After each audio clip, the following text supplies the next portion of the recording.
Wir haben euch jetzt schon mehrfach gesagt, nicht ohne Guide fahren. Jetzt haben wir doch unseren Guide nicht mehr dabei, weil wir erstmal was am Wagen fixen wollten. Navi aufs Ziel einstellen und den Weg suchen. Man findet immer einen Weg, wenn man die Berge im Auge hält. Und es geht, aber ist auch ein bisschen Risiko dabei. Abfahrt, weil ich höre Geräusche.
es hier auch auf die Kamele geschafft.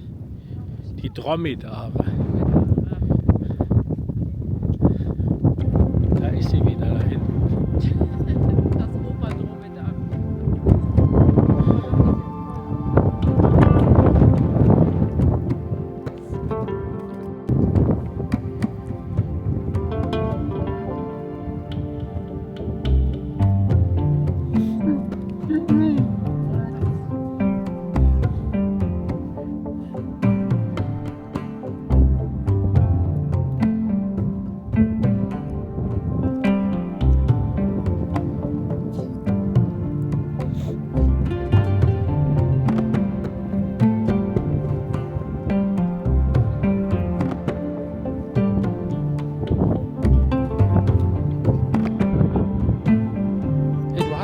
zweiten Akku.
Ja, wie sollte es auch anders sein? Die letzten paar Kilometer zum Camp, das sind die allerschlimmsten. Wahrscheinlich, weil hier auch so viele Autos langfahren. Und die Strecke ist wirklich sehr, sehr schlecht. Kommt niemals auf die Idee, hier mit einem normalen PKW hinzukommen. Und wir sind natürlich in eins von ganz, ganz vielen Camps hier. Aber Spielerei ist das nicht. Und gut, was das Knallen angeht, ich habe keine Ahnung, was der knallt. Ich vermute, dass es ein Bremssattel ist, der hin und her fliegt. Aber ich kann das nicht mit Bestimmtheit sagen. Und wir arbeiten dran. Ja? Wir arbeiten dran und versuchen, wie immer, besser zu werden. Mach noch mal nach vorne. Dann siehst du mal diese irre Strecke, die wir hier fahren. Langsam. Ohne jede Straße. Und langsam fahren ist so ein Ding. Wenn man langsam fährt, so wie ich jetzt hier, kommst du einfach nicht mehr drüber. Ja. Du kannst nicht einfach langsam fahren.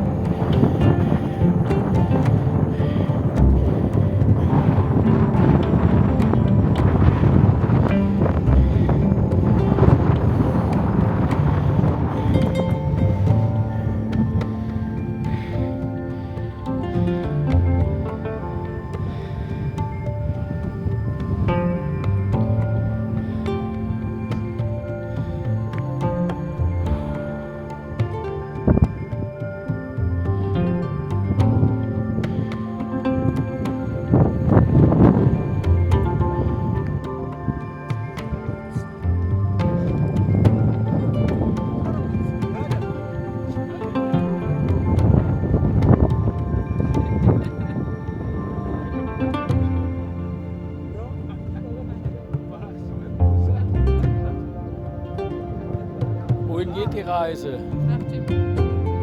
Ja. 52 Tage.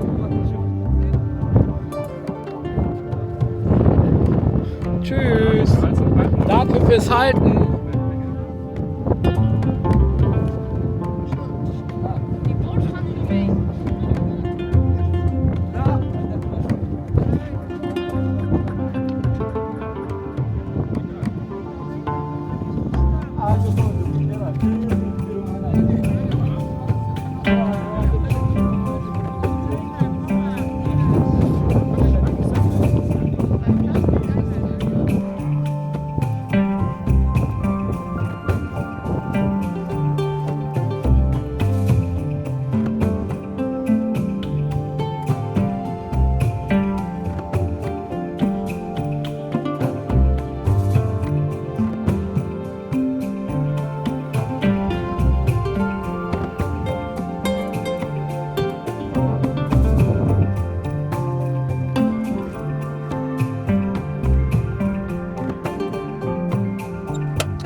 Guten Morgen zusammen oder jetzt schon fast mittags. Wir sind heute Morgen beim Camp losgefahren, hatten unseren lieben Brahim dabei, der uns ja geführt hat. Der ist mit einem anderen Auto zurückgefahren und wir wollten hinterherfahren. Und wir haben es sage und schreibe vielleicht 100 Meter geschafft. Dann kam wieder das Klackern am Bronco, wo wir gestern gedacht haben, das ist der Feuerlöscher. Den Feuerlöscher haben wir weggebaut, deswegen war es das einfach nicht. Und dann haben wir mal geguckt, wir haben Martin dann nochmal angeschrieben und er hat gesagt, macht auf jeden Fall Luft aus den Reifen. Wir hatten 3 Bar drauf und Offroad fährt man auf jeden Fall mit weniger, wenn man so schwere Autos hat. Wir haben jetzt auf 2,5 runter reduziert. Das Klacken ist ab und zu noch da, aber es geht viel besser und der Brahim ist dann schon gefahren. Wir haben gesagt, wir kümmern uns erstmal ums Auto. Und dann hat Jürgen alles gecheckt. Wir haben die Luft rausgelassen und sind dann auch gefahren. Sind jetzt vielleicht so 2 Stunden unterwegs, oder? Der steht Leider. Hier, der will sich immer verstecken. Leider. Ja. Wir sind 2 Stunden unterwegs und wo wir hier stehen, ist tatsächlich, das ist alles Straße, wenn ihr das fahren wollt. Ja, also alles und nix. Von da bis da eine Straße, die schätzungsweise 10 Kilometer breit ist. Es ist total irre. Es ist richtig irre. Und wir stehen jetzt auf dieser schönen Straße. Ganz allein, es ist nichts zu hören, außer der Wind. Komm mal her. Ja, ich sehe aber nichts. Hier guckt man voll in die Sonne. Beschreib das mal so ein bisschen hier. Ja, wir sind mitten im Nichts. Also hier gibt es wirklich nur das, was ihr seht. Da muss man ja nicht viel zu beschreiben. Ein paar Bäume am Horizont und ja, vorhin kam mal ein Auto an uns vorbei. Da kommt eins von ganz, ganz hinten. Wo siehst du das? Da ich bin ja blind, ich bin ja kurzsichtig. Da fahren so etwa 3 Autos nebeneinander, wie die wilde Horde. Ah, jetzt sehe ich sie auch. Na? Erzähl noch ein bisschen, vielleicht kommen die ja dann. Also bis dann kommt. Ja, wir haben dann vorhin auch nochmal einen Stopp gemacht und haben ein Wasserloch entdeckt, ganz spontan. Also es war überhaupt nicht unsere Absicht, am Wasserloch zu stoppen, aber es war einfach da. Und am Wasserloch, da standen dann 4 Esel. Das war so eine richtig kleine, süße Eselsfamilie, die da ihr Wasser geholt hat. Und das war so ein Zufall, dass wir die entdeckt haben. Jetzt stehen wir hier dumm rum, mitten im Nichts. Aber das wollten wir euch einfach mal zeigen. Wir merken das ja auch selber nur, wenn wir mal zwischendurch aussteigen, wie ruhig das hier ist. Im Auto hat man natürlich immer irgendwelche Geräusche von unserem Windspiel, der Bronco knarrt und irgendwelche Gegenstände schlagen gegen die Wand. Deshalb kriegt man das von drin gar nicht mit, dass man hier wirklich in der absoluten Stille angekommen ist. Und die genießen wir jetzt gleich auch noch ein paar Minuten ohne Kamera. Sag noch mal was zu 4x4 und Privatauto. 4x4 und Privatauto. Ich weiß jetzt nicht, was Jürgen meint, aber hier kann man definitiv nur mit 4x4 Fahrzeugen fahren. Theoretisch funktioniert das auch. Kennt ihr ja wahrscheinlich auch von den Kanaren oder von anderen Urlaubsgebieten. Wenn man sich so einen Mietwagen leiht, der nicht 4x4 ist, dann fahren viele auch hier so rein. Und das funktioniert, aber das ist natürlich mega schlecht fürs Auto. Und hier sind auch so ein paar Stellen, da funktioniert es dann auf einmal nicht mehr. Und wenn man dann nicht auf die Warnschilder hört, dass da nur 4x4 Autos fahren können, dann steckt man fest im Sand, weil durch Sand kommt ihr natürlich mit einem ganz normalen Auto nicht mehr durch. Aber auch nicht über die Steine. Ja, über ein paar Steine schon. Ich glaube, die meiste Strecke kann man schon mit einem normalen Auto fahren, aber das ist danach Schrott.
Heute geht's weiter. Guten Morgen.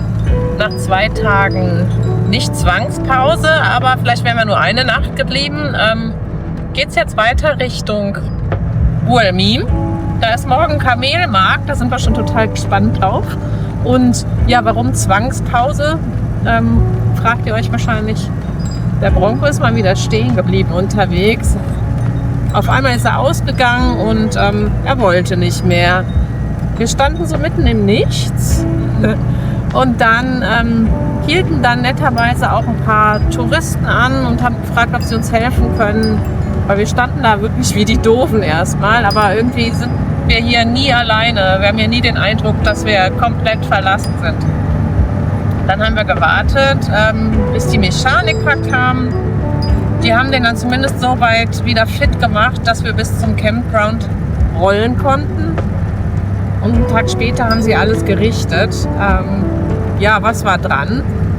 Also es war eigentlich nur so eine korrodierte Verbindung, sodass halt das Auto nicht mehr fahren wollte. Die haben zu dritt dann an dem ganzen Auto gebastelt, geguckt, was ist es, woran liegt es und ja, haben dann dafür 300 Dirham bekommen, das umgerechnet 30 Euro. Gott sei Dank ist uns das nicht in Deutschland passiert. Ja, ich soll nicht in die Kamera gucken, guten Morgen, weil die Straße ist hier ein bisschen schmal und das tiefergehende Problem lag an der Benzinpumpe. Die wurde nicht mehr korrekt mit Steuersignalen versorgt vom Sensor, weil dieser Stecker korrodiert war, wie Alex das erklärt hat. Und das war eigentlich nur eine Kleinigkeit, aber jetzt plus die neuen Motoreinstellungen und das Ganze, was die Mechaniker gemacht haben, fährt das Auto besser als je zuvor.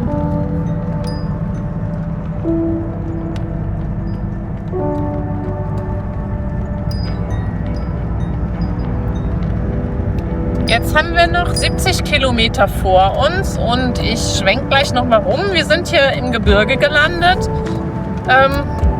Die Landschaft, die ändert sich hier sowieso von einer auf die andere Minute. Dann ist man in der Wüste, dann ist man im Gebirge, dann ist man auf einmal in Palmenhain.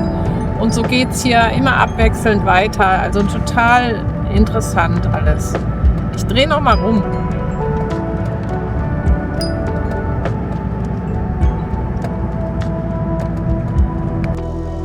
Ja, wir sind jetzt in Guelmim angekommen und haben gerade noch kurz eingekauft, mal eben einen riesen Einkauf ungeplant gemacht und wollten eigentlich weiterfahren zum nächsten Campground. Und dann hat uns am Parkplatz jemand angesprochen, der organisiert hier ganz in der Nähe ein Festival. Da gehen wir heute Abend noch hin und haben uns dann über den Kamelmarkt unterhalten. Wir haben gesagt, morgen gehen wir hier auch zum Kamelmarkt. Und da sagt er, ja, aber kannst du heute machen? Heute ist auch Kamelmarkt. Morgen ist Kamelmarkt für Touristen. Samstags Touristen, freitags kommen die Einheimischen. Und da sind wir jetzt auch kurz entschlossen hingefahren. Wie ihr da drüben seht,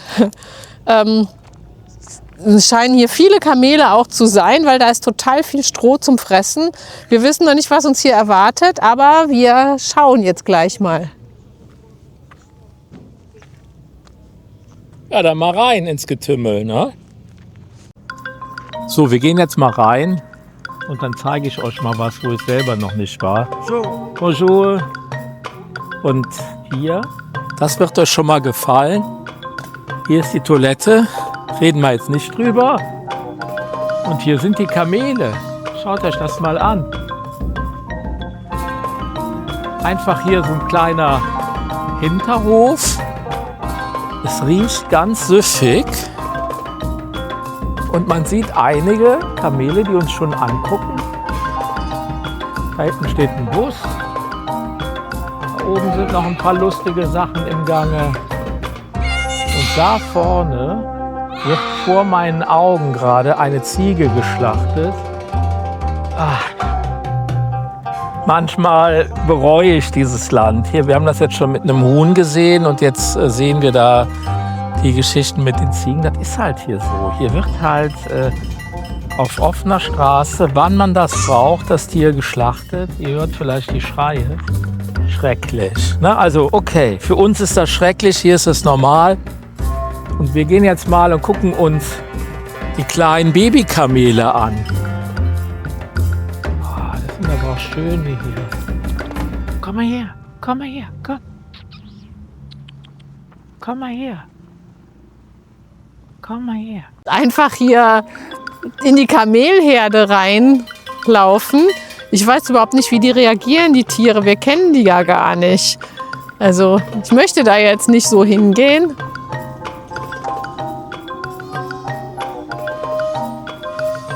Gimbal ist doch jetzt. Ja, Alex hat Angst. Alex sieht keine Babykamele. Und ich soll jetzt nicht in diese Herde gehen. Aber ich erzähle euch trotzdem noch ein Geheimnis. Neulich hat mir ein Händler für Alex 100.000 Kamele geboten. Das ist umgerechnet 100 Millionen Euro. Und den Deal mache ich nicht. Cool ist, in der Ecke werden größere Schafe verkauft. Und die werden dann einfach in dieses blaue Auto hinten in den Kofferraum geladen. Flüschchen. Gibt es noch die schönen Docker da drüben. Da kommt jetzt ein Zicklein nach dem anderen drauf. Wir sind uns noch nicht so ganz sicher, ob da auch tote Ziegen jetzt dabei sind. Wir glauben nicht, weil die haben nur die Beine unten zugebunden und dann liegen die und bewegen sich nicht mehr. Also vielleicht wurde er eben doch nicht geschlachtet. Und jetzt gehe ich mal zu meiner 100.000 Kameldame zurück. Was haben wir denn da oben noch? Gibt's da noch Ich was weiß zu sehen nicht, was für da uns? ist. Trauen wir uns da rein oder werden wir dann Werden im wir Kopf nachher wieder verkauft? geröstet? Ja. Ich will eigentlich wieder zurück zum Bronco und zum Supermarktparkplatz. Weil ich muss echt noch ein bisschen arbeiten und pass auf, gleich läufst du in eine Kaki rein. Und ich finde es jetzt hier nicht so spannend, ehrlich gesagt, dass ich jetzt hier noch lange rumwandern muss. Die bauen hier alle einen Markt auf. Ob der jetzt für heute Nachmittag ist oder für morgen. Weil morgen ist ja der Touri-Kamelmarkt. Vielleicht wird das alles schon für morgen hier hergestellt. Oder heute Nachmittag wird verkauft. Aber da sieht man mal, wie so ein Event vorbereitet wird. Ja? Alles professionell. So, jetzt noch mal so ein Blick über das Gelände. Vielleicht sind hier morgen noch viel, viel mehr Kamele als heute. Könnten wir uns gut vorstellen, weil wir hier auch schon riesige Kamelherden gesehen haben. Und ja, macht aber Spaß, auch mal einen Tag früher hier zu sein, um mal so ein bisschen hinter den Kulissen schauen zu können. Und was man vielleicht so ein bisschen so als Tipp so rausgeben sollte, geht einfach an diese Orte und bewegt euch so unter den Menschen. Die sind hier alle super freundlich. Und wenn ihr den Leuten nicht direkt die Kamera ins Gesicht haltet, dann lassen die hier auch einfach das zu, dass ihr so ein bisschen rumwundert. Hier gibt es ja keine Geheimnisse, die hier über die Ladentheke gehen. Außer dieses hier natürlich.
Von Guelmim kann man bis nach Teneriffa fliegen. Und Wenn wo man fahren Glück wir hat, jetzt für hin? 19 Euro. Nicht nach Guelmim, da kommen wir gerade her. Bleib mal schön hier. Wieso? Ich glaube, es geht los. Mal mit 20. Und da habe ich das schön gefunden. Dann war ich zwischendurch mal in der Organisation. Wo ist denn Chef? Ich will mich beschweren.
هذا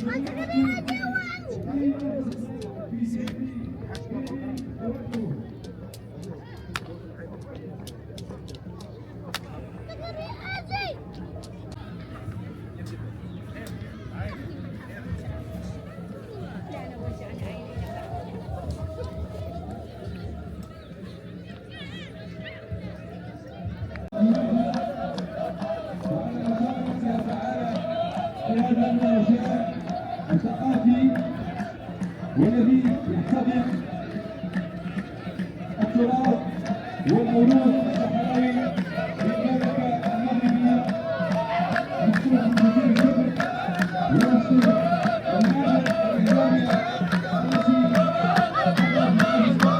الإسلامي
Jolang Medin Pemaktul Nukra.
Ciao, ciao.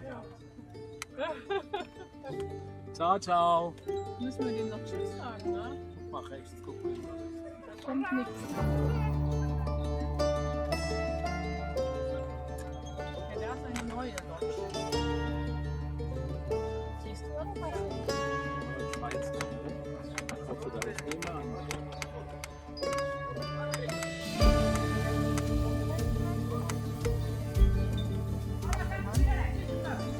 Ciao.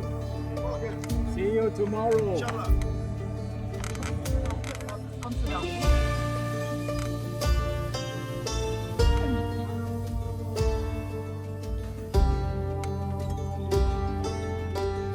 Ciao, guys. Ist ja ganz klein, aber.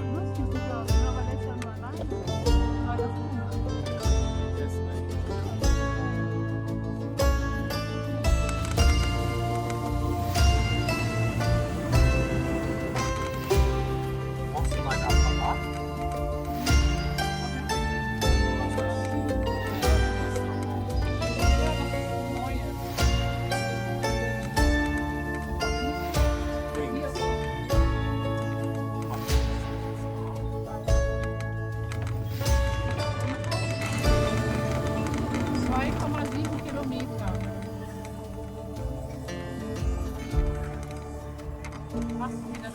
Ach, der arme Schluckkopfreis.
Maggie.